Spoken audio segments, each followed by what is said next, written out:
Bapak Ibu dan saudara-saudara yang terkasih di dalam Tuhan kita Yesus Kristus.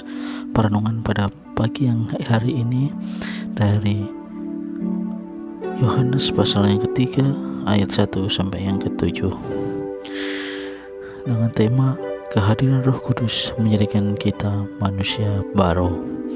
Pertemuan antara Yesus dengan Nikodemus sebagai langkah Tuhan untuk membuka kebekuan rohani di dalam keyahudian.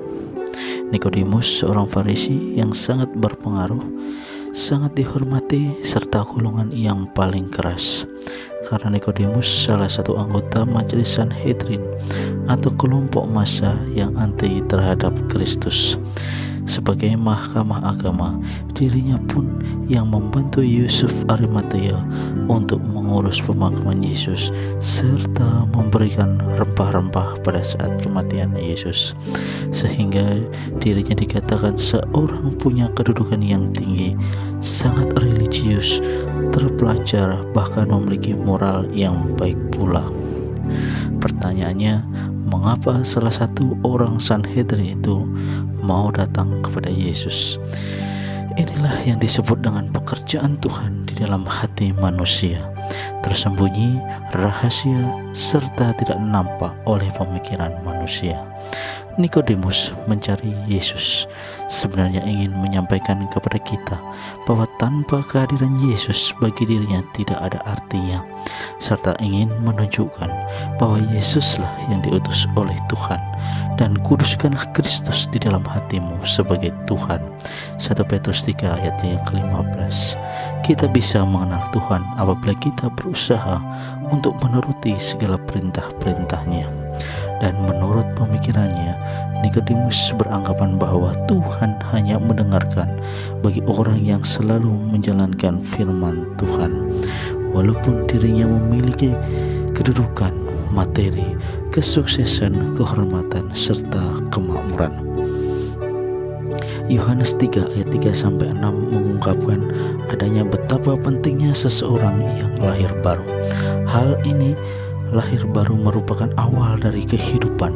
Diharapkan manusia mampu merasakan kasih Tuhan secara pribadinya dan persekutuan. Karena orang yang percaya harus adanya penyatuan diri antara Yesus dengan dirinya, yang disebut dengan manusia baru. Bukan kelahiran secara jasmaninya saja, melainkan diikuti dengan imannya. Bandingkan arti pertobatan. Artinya, lahir baru merupakan pribadi yang selaras dan sesuai dengan kehendak Tuhan. Lahir baru maupun dilahirkan kembali berarti telah mengubah status dari pribadi tersebut. Mereka yang sudah lahir kembali akan menjadi anggota kerajaan Tuhan. Bandingkan 2 Korintus 6 ayatnya yang ke-18. Seperti terdapat di dalam kitab Yohanes 3 ayat yang ketiga, Yesus berfirman, jika seorang tidak dilahirkan kembali, ia tidak akan dapat melihat kerajaan Tuhan.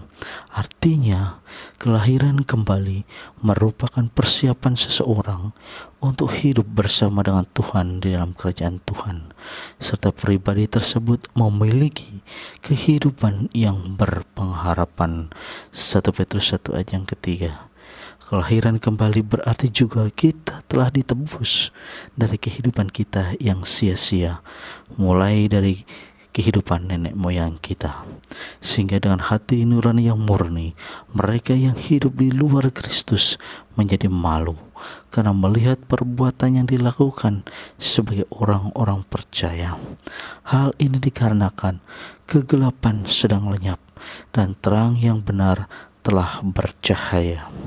1 Yohanes 2 ayat 8b. Sebagai orang percaya, janganlah malu untuk memuliakan Tuhan.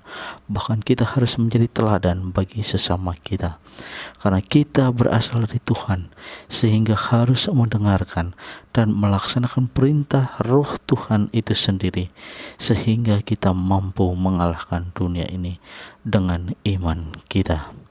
Kehadiran Roh Kudus melalui diri Yesus Kristus memampukan kita menjadi seorang manusia yang baru.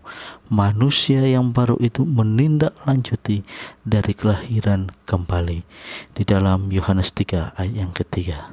Manusia baru itu dalam kehidupannya mampu menguasai diri dalam segala sesuatunya, serta diharapkan pribadinya dapat menenangkan diri sehingga dapat menghadap serta berkomunikasi dengan Bapa di surga melalui doa-doa yang dilantunkan.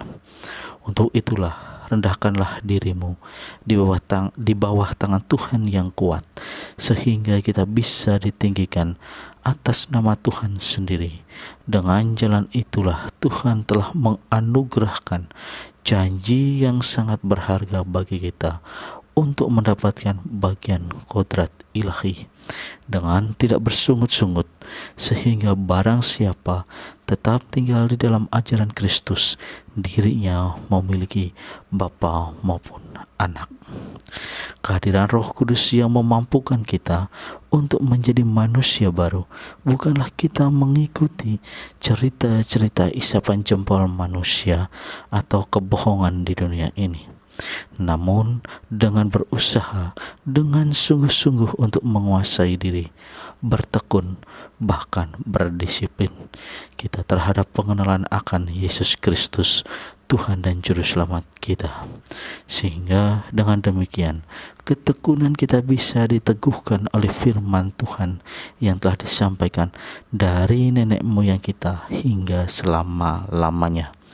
Marilah kita menghadap Tuhan dengan hati yang tulus ikhlas dan keyakinan iman yang teguh, karena hati kita telah dibasuh bersih dengan air yang murni. Ibrani 10 ayat 22a. Dan Tuhan sendirilah sumber segala kasih dan karunia yang telah memanggil kita semua dalam Kristus kepada kemuliaan yang kekal, yang akan melengkapi, meneguhkan, serta menguatkan kita semuanya. Demikian firman Tuhan pada pagi yang indah ini. Tuhan Yesus memberkati kita semuanya. Amin.